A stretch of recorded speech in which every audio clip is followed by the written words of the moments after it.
In my prior lecture, I taught you how the sepoys, the kings, the peasants were pestered by the British and why were they angry with the policies of the British. Let's go one step further and see what happened next.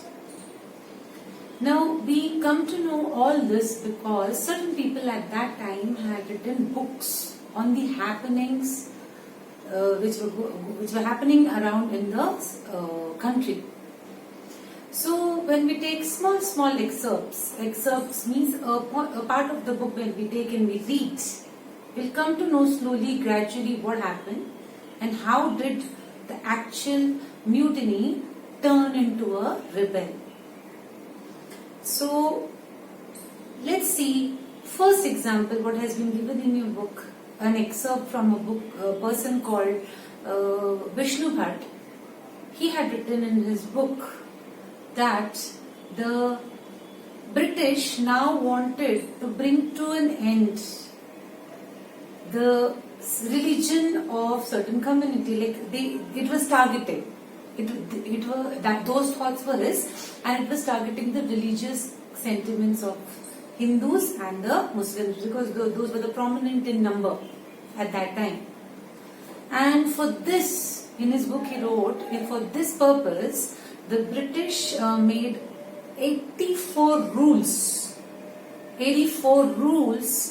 to bring an end to the Hindu and Muslim religion. So they called for a meeting in Calcutta where all the kings and the Nawabs had attended the meeting, and they proposed this 84 rule criteria in front of those people. So do you think the kings and the people over there who were attending the meeting would accept it? No. Definitely no. So they warned the British that if you go on in the same way, you are going to face the circumstances because you are now attacking the religion of the people and the people are not going to keep quiet. They did warn the British. So when they said no and the entire meeting came to an end and they went away to their places, so they started chalking out actually a plan how to fight against the British because now the attack was on the religion. So very secretively they were planning, and all the plan of action was word to word spread very secretly, and this happened from Meerut. Meerut was the I would say the center, the hub from where these pieces of news were leaked out, so that everybody comes to know what is the plan of action over there. So next excerpt we take from Sitaram. Now you can call this person exemplary example for the British, but for us he is not such a good character because Sitaram was Subedar in the British Army. He served them for ages and he helped them a lot to curb the attitude of the people and to bring the Indians under control. His own son had become a rebel, his own son, and in front of his own eyes the British had killed his son. He did write a book. He was told to write a memoir. That means he was told to write about his experiences by the British. So he chalked it down. But he did write things as they had happened. So because of Awadh, like it's given Awadh in your book, it's because of the Awadh, I told you, because the king had been sent into exile by the British under the category of misgovernment of the misadministration of the area. The Britishers took away Awadh from them and the king was sent to exile. He was thrown out of the kingdom. That hatred, that resentment was a lot in the people over there. Slowly that hatred was building up in the hearts of the people. So what did the Britishers do? What did the people do around? The Britishers came to know that there's something a little bit wrong going on over here, but they did not pay any attention to it. So what did the people of Awadh do? They appointed certain people who were the best of the kingdom, to go and talk to the army people, army of British, and see what is the mood of the soldiers and what can be done. Even the ruler of Delhi moved around talking to the sepoys as to what is their mood, what kind of anger, can they mint anything out of it, can they make good use, advantage of, can they take advantage of that particular situation, was the main objective of people going around and asking the sepoys. So when they went around, what they did is, to do this recce, when they went around, they told 1,000 lies to the people of to the army, to the sepoys of the army, British army, Indians, and they sought to it, they made it clear what intention did they have in their mind, and they slowly persuaded them to act against the British. So that is called mutiny. Mutiny means to say no to your higher authority, that I would not accept your orders. So they saw to it that the mutiny would rise. They did spark over there a revolution in the sepoys by putting the idea in their brains that we have to fight against Britishers because they are not our friends, they are our enemies. So they planted the seed in their brains, which was actually planted as a seed which sprang up a mutiny. Now in the same book we come to know what had happened with the sepoys. Now usually when training happens, the sepoys undergo a training every day, like even army people undergo training. So they were, at that time, rifles were brought in the British army, and a rifle needs to be loaded. We need to load a cartridge inside a rifle so that when you shoot, the bullet comes out of it. Now that cartridge, when they were taking this drill, when they were doing these exercises, that time they had to with their mouth pull out the cartridge's case. Now that cartridge was greased with the fat. The fat means thick, greasy part of cow and pig. Now, if you know your religion well, Hindus will never touch with their mouth cow's meat, and Muslims will never touch with their mouth pig's meat. In both the cases, they are told to be, like in Muslims it's haram, and in Hindus it is supposed to be, cow is supposed to be the sacred animal, and they don't touch the meat. Now this hurt the sentiments of the sepoys in the British army very badly, very badly. They knew now the intentions. Actually the thought was this much only, the problem was this much only, but because they were brainwashed earlier also, now they thought the intensity, the magnitude of the problem was very big, and now they knew that something British was up to, that it was attacking their religion, so they had to fight back. So see the consequences, all interlinked, and all people acting upon in between, what could have been done, what could be done, and it went on, and that was the cause of the mutiny. Mutiny here, beta, means to say no to the orders of your officials. I would say no, because I will not accept your orders. Well, when people come together and they have a common interest and a common enemy, then the scenario changes in totality. What was the problem with India earlier is that their interests were varied, like they did not have anything in common.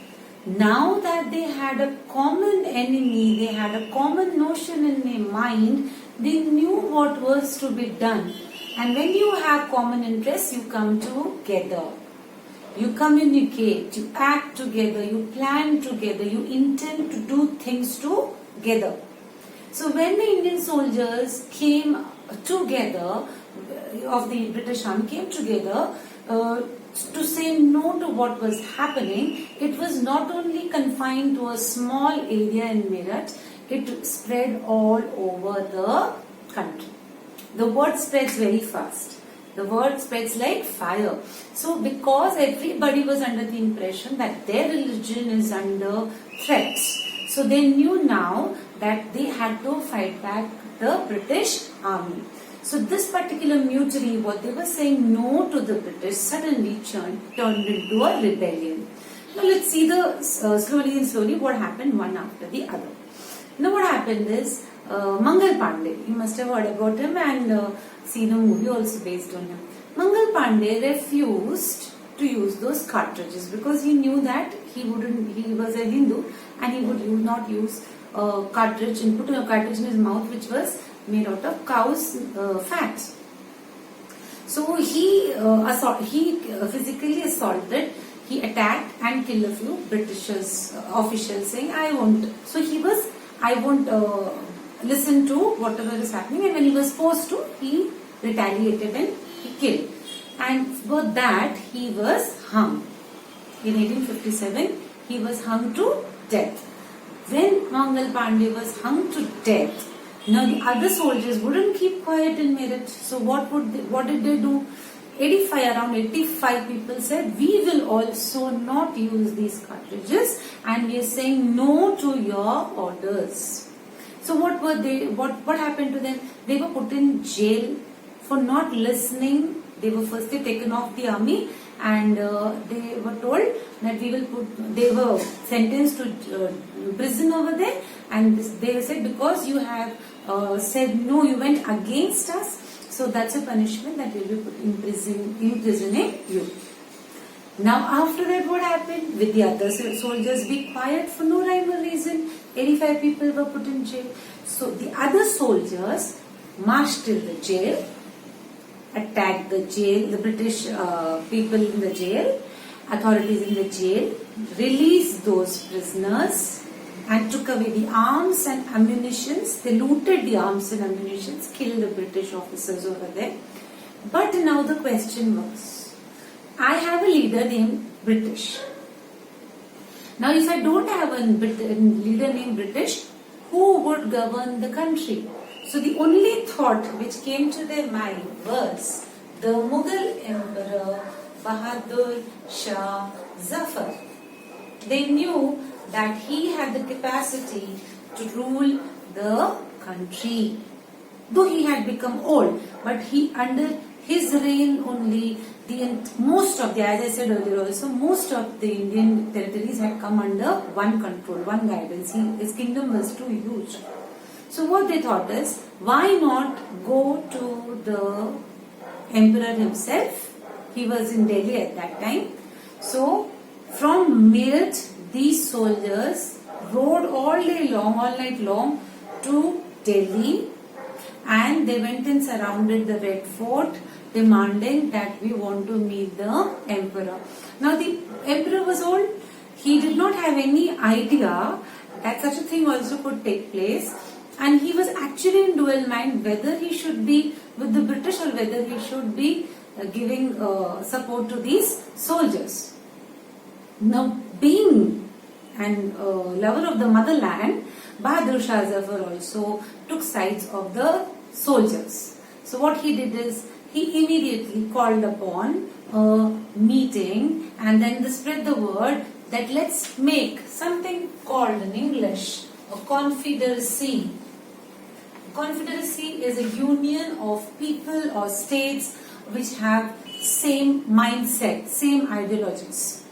So he called upon saying that let's make a confederacy, let's become united so that we fight back against the common enemy which is the British. Now after this, even apart from the kingdom of Bahadur Shah Zafar earlier, there were certain small kingdoms who had chieftains and they had tribal rulers and all. They thought that now they did not have any control over their small areas as well. They thought it's a good opportunity to get their kingdoms also back. So even the smaller rulers came and clubbed together.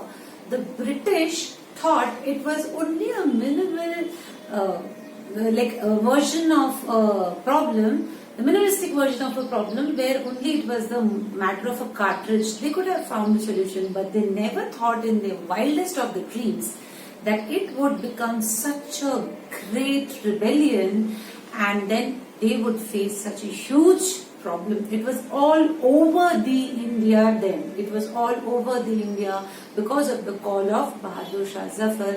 Only if those sepoys were to be concerned, it would not be that big a problem when compared to now when the emperor himself got involved. The British had never thought that this kind of a problem also they would be facing after a rule of almost 100 years in India. They never thought that they are going to face such kind of a problem. The rest of the explanation I will be giving in the next lecture.